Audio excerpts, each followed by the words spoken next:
Alrighty, so for question number one, one thing that I noticed about this play was just how different it was from the previous play that we read.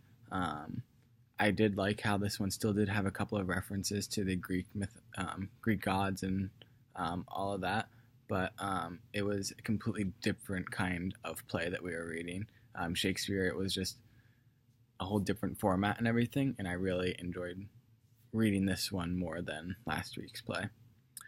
And then for two values that are being represented for question number two, I'm going to talk about gender and family.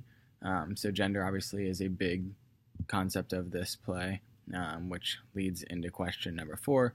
But we see later in the story, Aegeus wants Theseus to enforce the death penalty on Hermia, and this is very shocking because Eugene's attitude towards the daughter, it's his daughter, so you can tell that he thinks of women less than men, and so that's one thing. And then also the family aspect of that, they are family, and yet he still wants Theseus to enforce the death penalty on her.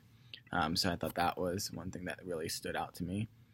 And then for question number three, one thing that I did end up circling was when Helena and Demetrius are speaking in one of the portions of the play.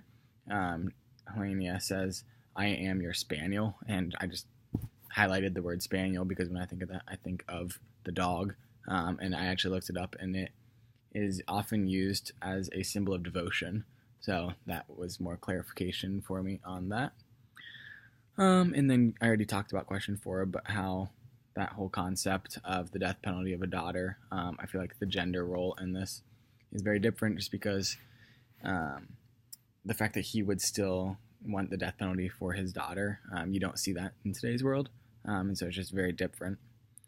And then for question number five, seeing how men play female characters, I feel like it might affect the audience back then, but it's the same with like now. So in today's world, if that happened, yes, it would be a complete shock, just because that's not how plays are typically played out. But back in Shakespeare's time, that's how it was for all plays. So I feel like it was a very normal thing for them to see, until that transition period where women were allowed to be in plays and started doing their own roles.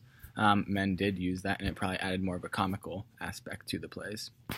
Then two questions that I want to ask are just, which play did you like better? So from last week's play to this week's, obviously it was two completely different plays. So just seeing which one you think was easier to read and which one you liked better. I definitely found this play to be a lot easier to read and understand and follow than last week's. And so for this week, I really enjoyed reading this play.